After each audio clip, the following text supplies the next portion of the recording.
Hi, my name is Izzy and I am an 18-year-old girl attending the University of Ottawa. I was born and raised in North Vancouver but decided to travel across the country to attend university in the country's capital.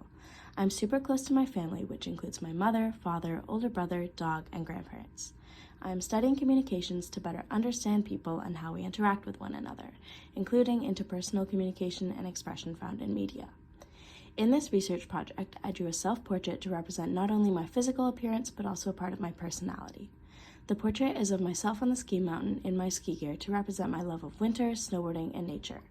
Snowboarding is a major part of my identity because it signifies my connection to nature as well as my love for sports. I completed majority of this research project either in my dorm or in my best friend's dorm while we would study together.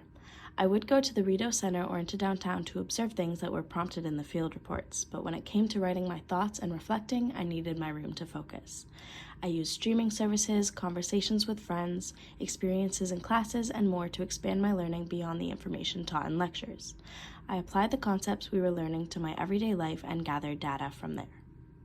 By taking snapshots of my screen time usage on my phone from random days throughout the semester, I calculated that my average screen time is around 5 hours and 32 minutes a day.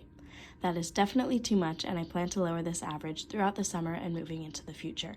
Throughout this research project, I made many different pieces of art, something I usually consider myself bad at. However, I surprised myself and made lots of art I can feel proud of, my favorite being my found object sculpture representing the phrase, "I love you."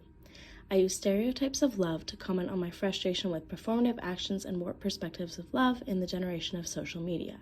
The art piece is bright, colorful, creative, and thought-provoking.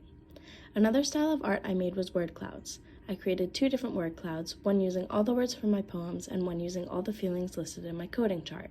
I like both, but the word cloud about my feelings is my favorite because of the lack of filler words and the power behind the emotions I felt. After completing all my field reports, I read back through them and highlighted all the emotions I felt and then took note of what content made me feel that way and what platform I used to access the content. It was a long process, but a rewarding one. I noticed patterns within my emotions, such as feeling frustrated at any media that has to do with problems in the world or feeling joy and happiness about work I made. I have a much easier time being cynical over the world than critical of my own work and my own contributions to societal problems. Throughout my research project, I wrote poetry, created collages, and wrote my thoughts and feelings about certain parts of media and society.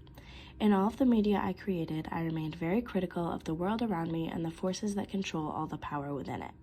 I constantly criticize corporations for their bad actions, whether towards marginalized groups or the environment. However, I don't hold myself to the same standard when I am not taking action to help those less fortunate, and I also contribute to the wealth and growth of capitalism. I am a consumer and a capitalist at heart because I have grown up in a system where that is all I know. I am a part of the system I so openly attack to seek and change. I also learned that whoever controls the media controls the world. Through media, we can call out problems in our world and highlight ways in which the world can become a better place for everyone. The journey this project took me on was super important and led to a lot of self-reflection. I learned so much more about the media and myself, as well as taking the time to work on skills I would previously avoid. I do not need to be afraid of making artwork or expressing myself in non-writing ways. I should take advantage of the tools and the creativity the media gives me to make an impact.